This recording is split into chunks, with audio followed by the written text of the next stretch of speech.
Ser podcast. Las 7 de hoy por hoy. Ser podcast. Hola, muy buenos días. 4 días después, seguimos sin saber exactamente qué provocó el apagón de este lunes, que dejó sin luz a gran parte de España y a Portugal. En las últimas horas, el Gobierno ha requerido por escrito a las empresas energéticas que entreguen todos los datos para descubrir qué causó la caída masiva del sistema eléctrico. Algunas empresas ya han entregado los datos, como también lo ha hecho la gestora de la infraestructura, Red Eléctrica, que ha enviado las llamadas cajas negras que detallan milisegundo a milisegundo el estado de esa red. Fernando Bayo, buenos días. Buenos días, Ángels. El Ejecutivo, además, sigue investigando lo sucedido con Bruselas y con Portugal. De hecho, este mismo viernes, la vicepresidenta tercera y ministra de Transición Ecológica, Sara Agesen, tiene previsto reunirse de manera telemática con su homóloga portuguesa para analizar las repercusiones del apagón. La ministra portavoz del Gobierno, Pilar Alegría, insistía ayer en la exigencia de información a todas las partes involucradas en la gestión de la red afectada. Saben que les hemos pedido los datos en el día de ayer y a lo largo del día de hoy, y lógicamente queremos trasladar esa información, pero que sea una información seria y certera lo más pronto posible. Una demanda de información que para el Partido Popular llega tarde. Dicen desde Génova que 3 días son demasiado para no saber ya nada de las causas, y ayer lo achacaban a la incompetencia del Gobierno. Esther Muñoz, vicesecretaria de Sanidad y Educación del PP. En este sentido es incomprensible que 3 días después del gran apagón los españoles no sepamos qué ha pasado, o por incompetencia del Gobierno que sigue sin saberlo, o porque lo saben y nos mienten. España no se merece un gobierno así. Desde el Ejecutivo responden a las acusaciones del PP de estar ocultando información, asegurando que la investigación acaba de comenzar y que no conviene aventurar hipótesis sin tener todos los datos. Lo decía así la vicepresidenta María Jesús Montero. Sería irresponsable que el Gobierno improvisara causa que no puede tener certeza, hiciera especulaciones o hipótesis que no conducen más que a eso, a que se propaguen bulos, mentiras o falsas noticias. En este contexto, Sumar ha pedido a su socio en el Gobierno, al PSOE, que aproveche la crisis para renacionalizar Red Eléctrica, de la que el Estado tiene el 20% de la propiedad y donde el Gobierno nombra a 4 de sus 11 consejeros. Adela Molina. Red Eléctrica fue privatizada en 1999 durante la primera legislatura del Gobierno de Aznar. Desde entonces funciona como una empresa privada, aunque no como un al uso. Es una empresa estratégica, controlada de facto por el Gobierno, sometida a muchas limitaciones y a una regulación estricta. El Estado posee un 20% de la propiedad a través de la SEPI y aunque el 80% restante son accionistas privados, tienen topada su participación por ley a un máximo del 5% del capital. Aún más restringida es su capacidad de decisión, un 3%. Los principales accionistas minoritarios son actualmente Amancio Ortega, que tiene ese 5% máximo, y el fondo de inversión BlackRock, un 4,7%. También por ley, la propiedad del Estado no puede bajar del 10%, es decir, que siempre sería mayoritaria. Es el Gobierno el que nombra a su presidente o presidenta, la actual Beatriz Corredor, exministra con Zapatero, llegó al cargo en 2020, y también a 3 de sus 10 consejeros. El resto son independientes que no representan a ningún otro accionista.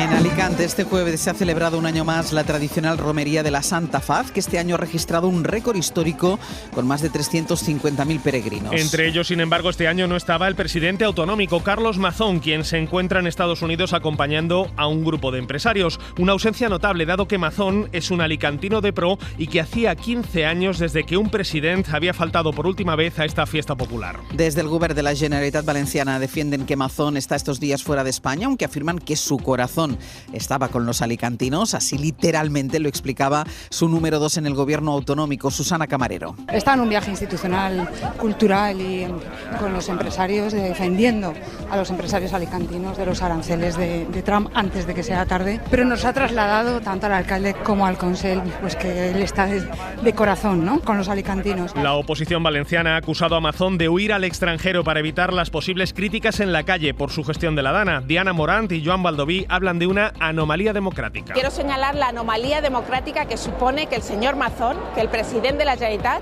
no pueda estar ni siquiera en su ciudad con la gente del pueblo que gobierna, precisamente porque el pueblo no lo quiere. És una autèntica anomalia, és una vergonya, està fugint, s'ha inventat un viatge y yo creo que... Estamos en medio de un puente para muchos, pero el día viene pasado por agua y con tormentas en buena parte de la península. De hecho, hasta ahora hay 6 comunidades en aviso amarillo, además de la ciudad de Ceuta. Jordi Carbó, buenos días. De hecho, Buenos días, mucha precaución con estas tormentas porque acabarán afectando a prácticamente todo el país.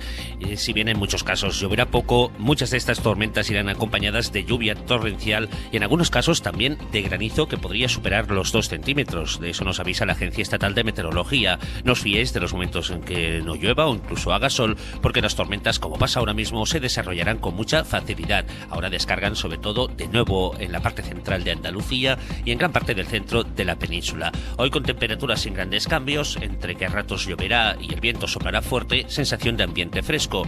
En cambio, el fin de semana, mañana será el día más soleado, con algunos chubascos durante la tarde y máximas de hasta 30 grados en el Mediterráneo. El domingo, de nuevo, muchas nubes con lluvia, sobre todo en el centro y norte de la península. Es viernes, es 2 de mayo. Hoy por hoy noticias. Ser Podcast. Y es día festivo en la Comunidad de Madrid, donde Isabel Díaz Ayuso pretende convertir los actos institucionales por la fiesta autonómica en un acto contra Pedro Sánchez. La presidenta madrileña se ha negado a invitar a cualquier miembro del Gobierno central a los actos conmemorativos de este 2 de mayo, pero es que además su equipo está enviando mensajes a los militantes del PP para que acudan hoy a la Puerta del Sol a protestar contra Sánchez. Radio Madrid, Javier Carrera. En la Puerta del Sol han decidido convertir la fiesta de todos los madrileños en un nuevo ariete contra el Gobierno, con mensajes a los militantes del PP para que acudan ante lo que llaman boicot del sanchismo y sin invitar a nadie del Gobierno. Es que los ministros se han bajado del acto, no han querido participar del acto del 2 de mayo, no han querido que haya la tradicional parada militar. El portavoz del Gobierno regional, Miguel Ángel García, que lo justificaba así, pero en el PSOE no cuela, creen que es la constatación de que Ayuso busca un día de alabanza al líder supremo. Dicen, lo reiteraba el ministro y secretario general de los socialistas madrileños, Óscar López. Sinceramente creo que Almeida y Ayuso forman la pareja más sectaria que ha habido nunca al frente de los gobiernos en Madrid. Los socialistas que han organizado una fiesta paralela. Sí acudirá Más Madrid, pero entre críticas... Porque el sectarismo de la señora Ayuso le hace olvidarse que ni las instituciones ni las celebraciones son del Partido Popular. Es Manuela Bergerot. El Día de Todos los Madrileños arranca a las 11 de la mañana en la famosa Puerta del Sol, sin miembros del Gobierno invitados. Un 2 de mayo pasado por agua en Madrid, donde ayer marcharon miles de trabajadores por el centro de la capital exigiendo que se apruebe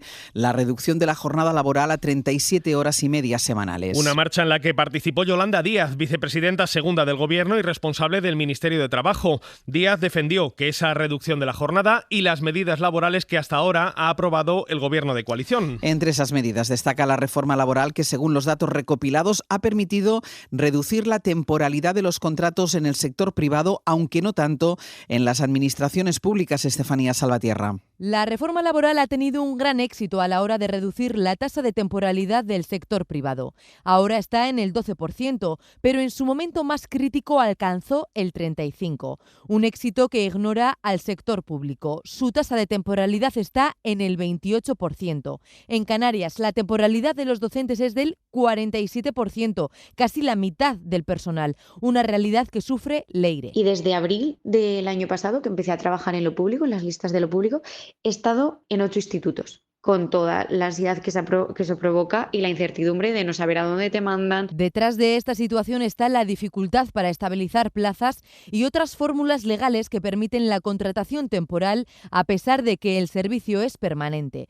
Jesús Cruz es catedrático del Derecho del Trabajo. Que contratan trabajadores en base a subvenciones que reciben para cubrir necesidades permanentes, pero que contratan temporalmente porque solamente tienen financiación durante un periodo limitado de tiempo. Algo que sucede sobre todo en las administraciones locales. Del exterior, en Estados Unidos, Donald Trump ha cesado este jueves a su consejero de Seguridad Nacional, Mike Waltz, quien había sido señalado como el principal responsable del escándalo del Signalgate. Recordemos que Waltz era el responsable de ese chat grupal de Signal en el que se discutieron detalles concretos de operaciones militares estadounidenses contra los hutíes en Yemen y al que Waltz invitó por error a un periodista. Waltz se convierte así en el primer alto cargo de la administración en ser cesado durante este segundo mandato de Trump, aunque el presidente estadounidense ha tratado de vender este cese como una promoción. De hecho, Trump ha designado a Waltz como un nuevo embajador, el de Estados Unidos ante la ONU, una institución que Trump desprecia abiertamente. Por lo pronto, será el secretario de Estado, Marco Rubio, quien asuma de manera interina la tarea de asesorar a Trump en asuntos de política exterior. Marco Rubio, unbelievable. Unbelievable, Marco. When I have a problem, I call up Marco. El presidente decía ayer que Rubio es increíble y que siempre que tiene un problema puede llamarlo. Problemas, desde luego, no le faltan a Trump, quien persiste en su política de redadas policiales para detener y expulsar a miles de migrantes indocumentados, incluso separándolos de sus hijos. En las últimas horas, la prensa estadounidense se ha hecho eco del caso de 2 madres migrantes que denuncian que fueron deportadas a Cuba y a Venezuela sin sus bebés. Todo esto mientras un juez federal, un magistrado de Texas nombrado por el propio Trump durante su primer mandato, ha determinado que es ilegal invocar la ley de enemigos extranjeros de 1798 para expulsar del territorio estadounidense a cientos de ciudadanos venezolanos. Es el primer varapalo firme contra la política de deportaciones masivas iniciada por Trump. Corresponsal en Washington, Sara Canals. Un revés significativo porque aunque varios tribunales de distrito y también el Supremo habían bloqueado temporalmente estas expulsiones, ahora por primera vez un juez federal las considera ilegales. Y es que son deportaciones que el presidente Donald Trump ha ordenado invocando una ley centenaria utilizada en tiempos de guerra con la que se puede saltar el Congreso. Y se justifica alegando que Tren de Aragua, esta banda criminal venezolana, es una organización terrorista que está invadiendo Estados Unidos. Pues bien, según este juez, con esta maniobra Donald Trump está abusando de su poder. Mientras tanto, ayer, frente a la Casa Blanca, los inmigrantes de este país exigen respeto y dignidad. Decenas de organizaciones por los derechos de migrantes, cientos de ciudadanos y varios congresistas se movilizaron contra las políticas del presidente, como Josie Flor Sapunar, portavoz de la ONG Casa. La comunidad inmigrante está lista para unirse, para organizarse y para presentar esas demandas en las Cortes. Y denunciaba el miedo que ha propagado su ofensiva entre comunidades de migrantes.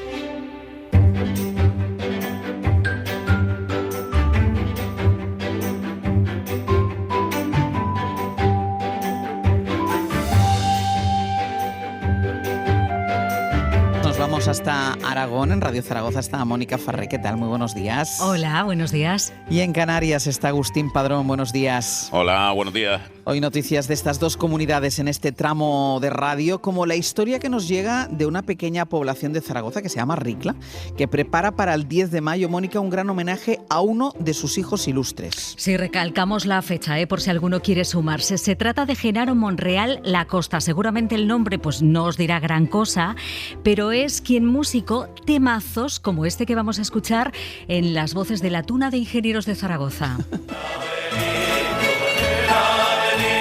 A este riclano no le faltó detalle. ¿De quién no lo conoce? Claro, fue infantico del Pilar, cantó como solista ante Alfonso XIII y también está detrás de otros hits como Campanera o Que se mueren los feos en la versión anterior a la de los Sirex. Y también es el autor de históricos anuncios para la radio como este. No hay quien te aguante.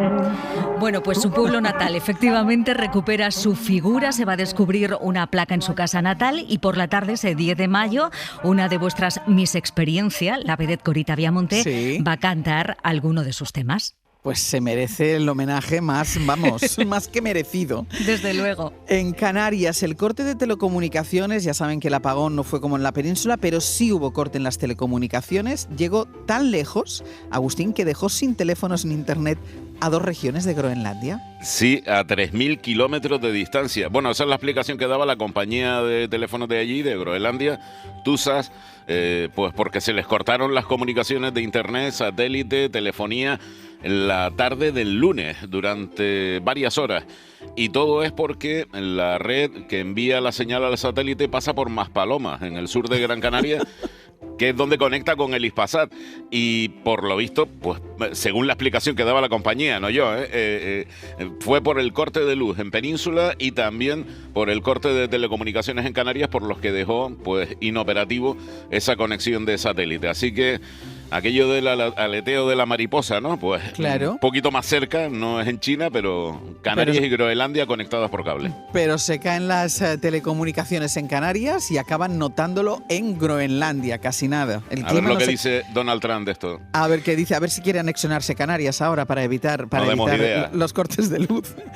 Torres de Berrellén, Mónica, que es una población de 20 kilómetros de Zaragoza, que va a recuperar su apelativo popular de el pueblo de de los melones. Sí, así era conocido precisamente por la variedad local de esta fruta que dejó de cultivarse y que se perdió en los años 60. Desde hace una década, sin embargo, el Centro de Investigación y Tecnología Agroalimentaria de Aragón está trabajando para recuperarla con semillas que se conservan en su banco de germoplasma, un lugar interesantísimo. Bueno, pues se ha ido multiplicando esas semillas en una parcela experimental hasta obtener unas 6.000 que se han distribuido para su cultivo. Desde marzo hasta este mes de mayo están precisamente en la plantación de esas semillas, en ese proceso que esperamos tenga resultados jugosos y dulces para este próximo verano, ahí cuando apriete más el calor. Pues habrá que probarlos, a ver Desde qué ricos salen. Mónica, Agustín, gracias. Hasta luego. Un abrazo. Hasta luego. Y hoy en nuestra recomendación cultural para empezar el día es la entrevista que nuestro compañero Dani de la Fuente le ha hecho a María Velasco, que estrena en los teatros Matadero de Madrid una pieza que reflexiona sobre el amor pasado los 40. Se me va. Este amor sin muertos, como la guerra sin muertos, no existe. Este amor que he ido amasando con mis manos. El amor es un misterio, ¿no? Se me va. Hablar del amor, o sea, no solo hay que reinventarlo, como decía Rimbaud, hay que defenderlo. María Velasco, Premio Nacional de Literatura Dramática 2024, reinventa y defiende el amor en Vendrán los alienígenas y tendrán tus ojos, un poema de amor escénico que ha estrenado en Nave 10 Matadero. Qué difícil es amar cuando uno está precarizado. La actriz argentina Marisela Álvarez interpreta a una mujer autónoma que tiene miedo a no llegar a fin de mes, que sufre un desamor y encima ha cumplido los 40. Es autoficción y a la vez ciencia ficción, ¿no? Porque el amor se compara a un objeto no identificado, un ovni. Y Carlos Beluga es ese misterio, lo desconocido, el otro, el extraterrestre, el alien o el extranjero, que llega a su vida a tambalear sus cimientos. Para mí el amor tiene mucho que ver con entrar en contacto con alteridades. La metáfora por excelencia de esa otredad ante la cual nos pone el amor era el alien, ¿no? Era el extraterrestre, porque eso es una extranjería máxima ya, ¿no? Están los dos fantásticos, muy divertidos, entre canciones de David Bowie, El amor de Maciel o Bambino.